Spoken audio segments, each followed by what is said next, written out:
I'm Andy Dunmire, host of Sketchy Design. We design everything from software to cities, so why not our social lives? Which made me wonder, what are the key ingredients of genuine connection? And can we intentionally create spaces that foster deep relationships, almost by design? People understand that when you go on a retreat, for a weekend away with someone, you come back with a bunch of new friends. Why? Well, it's because you had a captive audience basically for 48 hours and everyone had no place else to go. And so they all became friends and you had enough kind of repeat interactions with people that you reach kind of like friendship escape velocity, for lack of a better word. That's David Litwak, CEO of Maxwell Social, a 2-year-old members club in the Tribeca neighborhood of Lower Manhattan. So we've been figuring out a lot of this kind of stuff. How do you build a scaffolding for community? And I'd say that we're pretty close to nailing it. David joins me to share the story behind the intentional evolution of Maxwell Social. At the height of the global pandemic and in the heart of New York City, David set out to establish a local members club where genuine friendships can flourish. But how would he design genuine connections? That's a core question we're exploring. And I'm curious if the same design thinking principles we use to design products could be of any use in fostering those genuine relationships. First though, David can get us caught up on Maxwell Social. A couple generations ago, they had adult fraternities. They were called Kiwanis, Elks, Moose, Rotarians, American Legion, the local Italian-American men's club. And the difference, of course, was that they were sorted based on race, ethnicity, religion. And as our generation, I'm 37, plus or minus a couple generations, doesn't really want to organize like that anymore. Those institutions have fallen by the wayside. And unfortunately, a necessary byproduct of that is that we don't have these kind of second homes for us to hang out in anymore. We don't have real communities. Obviously, I think it's a positive and necessary change that we don't continue organizing based on those organizing principles, but there is a downside to it that we should acknowledge and understand how to mitigate and create something new that doesn't have the negatives of the past, but has the positives of the past. So we don't consider ourselves like the Soho House of the world. We interview members 4 times before they join. Everyone goes through a 3-month cohort that is full of small, intimate, new member dinners. We ask people once they kind of graduate into becoming a full member to join committees, and host events and come up with ideas. Twice a month we do something called family dinner where members cook for other members. We have a space that's built very differently than any other members club in that we have kitchens members can cook in, and we do not have a restaurant. We're not open during the day, Monday through Thursday, until 6 p.m. So we don't want to become kind of a glorified co-working space, or a gated restaurant. So I think the ultimate answer to, what a social club should be is it should be a group of friends. And we've taken it upon ourselves to kind of reverse engineer society to some extent, not to sound overly grandiose, but how did these friendships used to be created?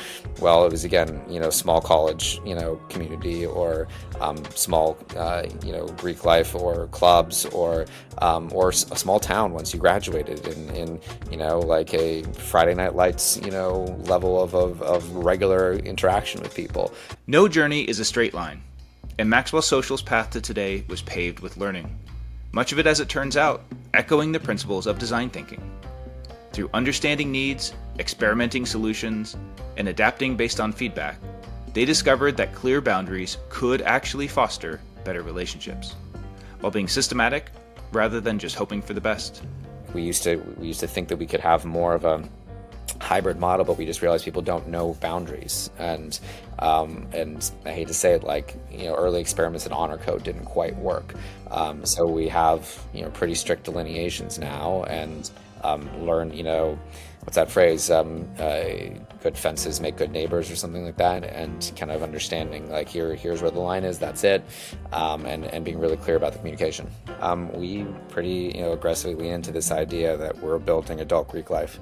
We're building, we're bringing back your grandpa's fraternal order, and we didn't create the house party.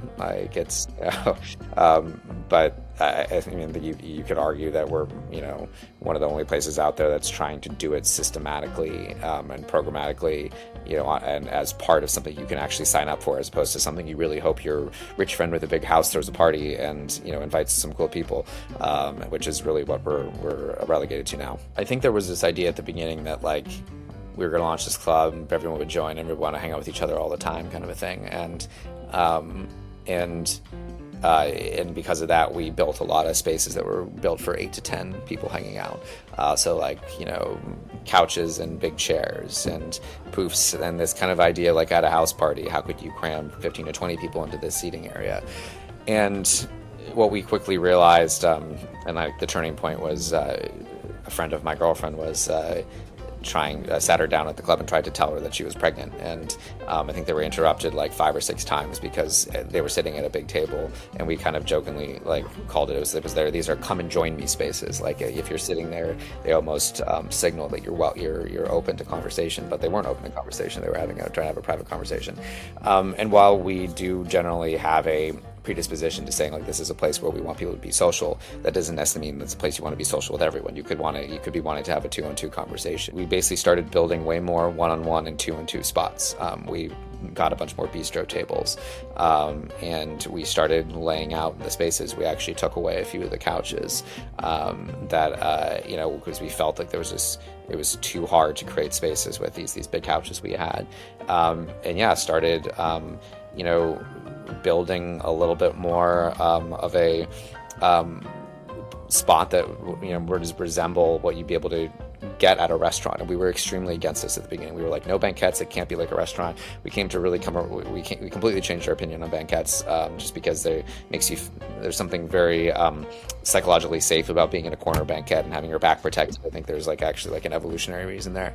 But we also kind of realized that if you're gonna get people round, they might not go out that evening with the intention of saying we're gonna make a big night of it and meet a ton of friends and meet up with a bunch of people. They might just be like, I just want to grab a drink with one friend. But if they grab a drink with that one friend in the right place, the night could escalate. They can meet some people. You want to maximize for serendipity. So even if it's not like the most social use case, you want to figure out where your Goldilocks zone is, or how many social use cases you want to accommodate. We obviously draw a line. We don't have a restaurant. You could argue that, well, dinner is a social use case. You should serve dinner.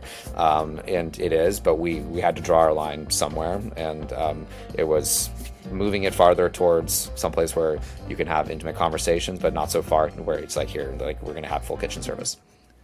David gave me another example of experimentation when he described the introduction of a point of sale system, or a POS, which for the first time allowed members to order their own drinks with their own saved payment information, saving everyone time and money. But the real story behind the POS goes deeper than efficiency.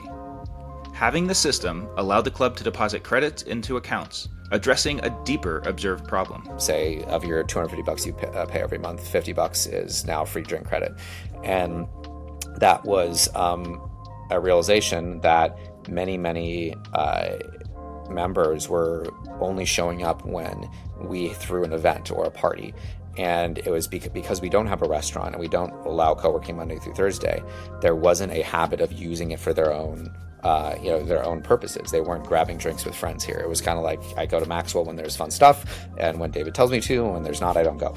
And we realized, like, that's not the intention. We were paying for a bartender to be here every Monday through Thursday from 6 p.m. onwards, and not that many people were coming. And then they'd all show up on a Friday, and we're like, okay, like, you told us you want this, but you're not coming. So we instituted, in this last cohort, we gave every new member a 10-person open bar for free. As long as it was on Friday or Saturday, we basically said, you can bring your own friends. And we want to demonstrate that this is a place where you can do this and bring your friends. We want to build habits, and it was a really big success. A bunch of members who joined this cohort came to one of those parties through friends of friends and go, oh, this is really awesome, this is fun, this is kind of what I was looking for. And but it was also brutally hard to organize. Like, we were emailing people, nagging them, like, by the way, remember, you have this free thing, you should use it.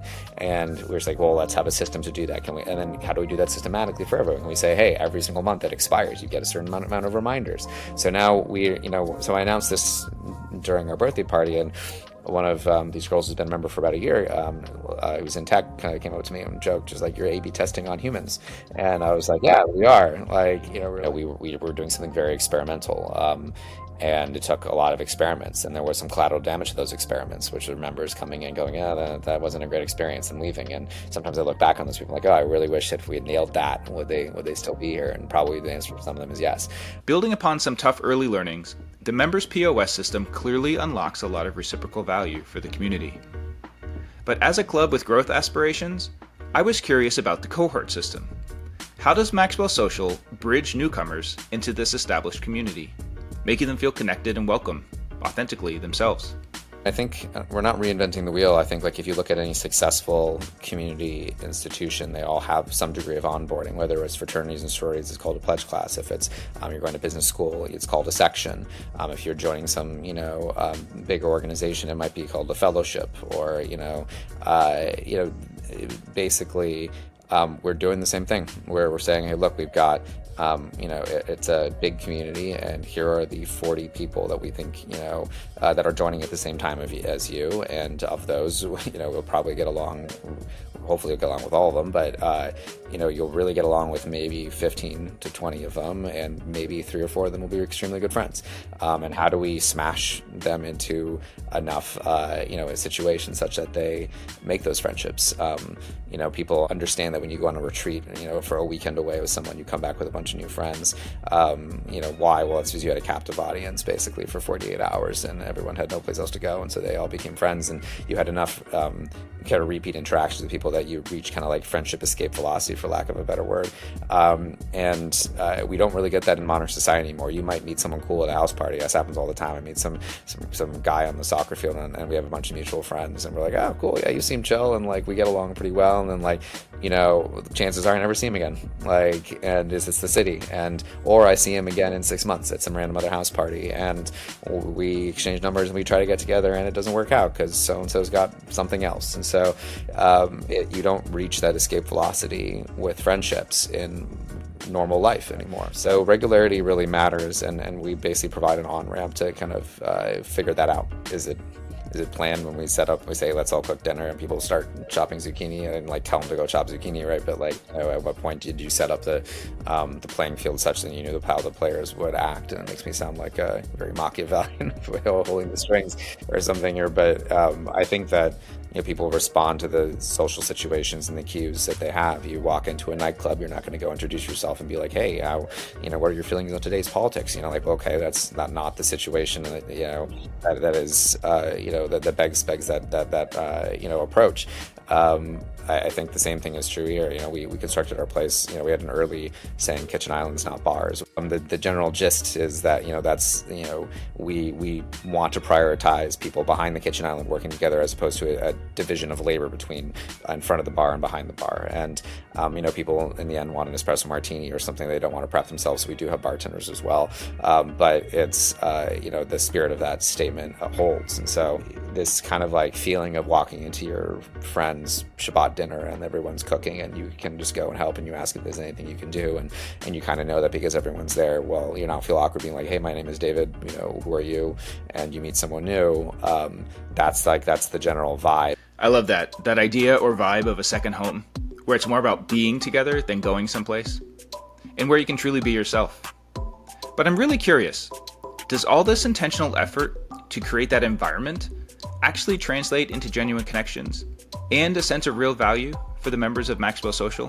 So we're 2 years in, and one of the things we spent the last 2 years figuring out is this membership kind of strategy. We now have cohort leads for each of the, we divide our cohort into 2. It's called Chaplin and Monroe, named after Charlie Chaplin and Marilyn Monroe, who were 2 contemporaries of Elsa Maxwell, who she used to party with at the Waldorf Astoria.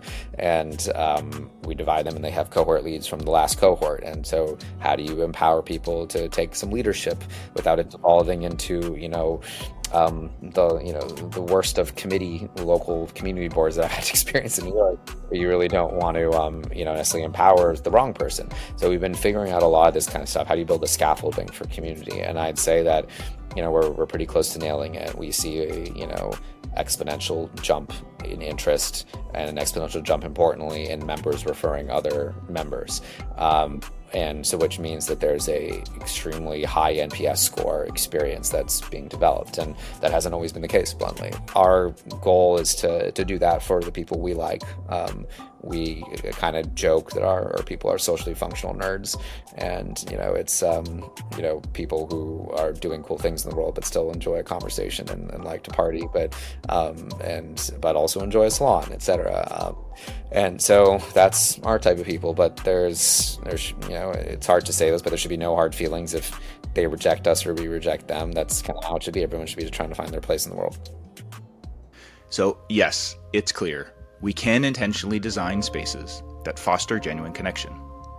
And what I find maybe even more exciting is that the design thinking principles, like understanding needs, prototyping solutions, and iterating based on feedback, are surprisingly effective in incubating, building, and sustaining genuine connections. And talking with David brought back some unexpected personal memories from what feels like a lifetime ago, when I too was building social online communities. But it made me wonder about the established science behind social connection. And as it turns out, the US Surgeon General issued a 2023 report on the epidemic of loneliness. It emphasizes the serious effects on physical, mental, and community health caused by loneliness and social disconnection. But also in the report is a really clear framework for how we can think about building social connections. The US Surgeon General lists 3 vital components of social connection: structure, being the number and variety of relationships, and the frequency of interactions. Function refers to the degree to which relationships serve our various needs. And quality as the positive and negative aspects of relationships and interactions. So let's apply this framework to understand how Maxwell Social is building their community. Maxwell Social intentionally builds structure by offering a variety of hosted events and a cohort system that ensure frequent, small group interactions for forming initial and ongoing relationships.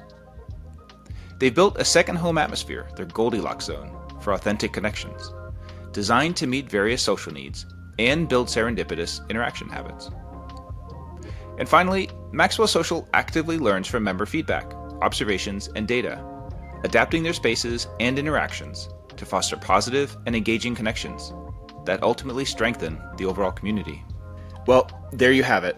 Maxwell Social is a fascinating case study in effectively designing deep social connections that reach what David calls friendship escape velocity through intentional structure, function, and quality.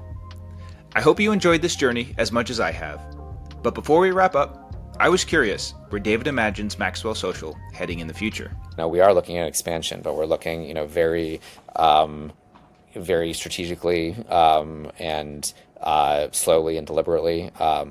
We eventually have goals, that are quite massive. We want to build 1,000, of Maxwell clubs in the next 20 years. And that might sound a bit crazy and Silicon Valley world changey, but we, there's still 45,000 Rotarian clubs around the world. That's one of those fraternal orgs that really no one within our age range would ever join. And, there's, 45,000 of them. And we think that we've mastered a scalable community business model. We are building out tech at every single layer of what we're doing, not just the POS system. And it's not just for members' benefits. We're figuring out exactly how we control all of our costs. Why occasionally do I still walk in for a 12-person dinner and there's 5 staff when there should be 2 or 3? Things like that, and just streamlining it. We're verticalizing everything. We kind of joke Uberizing hospitality. And similar to Uber saying that we're choosing one form factor, they understood that a Prius was all people needed. We understand that for a community, you really need it. You need a space, and it's events and membership. You don't need a hotel, spa, a restaurant, a co-working space, all those different things. You need a membership model where people actually have strong affiliation with each other. In the past, again, it was we're all Italian, and for Maxwell, it's something very different. And a place that you can throw events, the celebrations for those members, and that's what we have. So we think that's a scalable business model. History has proven that it is a scalable business model, and how we launch the modern version of that is our entire goal. Thank you for listening, and thank you, David, for sharing your context and process of your journey. Well, thanks a lot for having me, Andy. I appreciate it. Maxwell Social is accepting rolling applications, so here in early May, there's still a couple of months until the next cohort. You can learn more at maxwellsocial.com, on X or Instagram, both at Maxwell Social.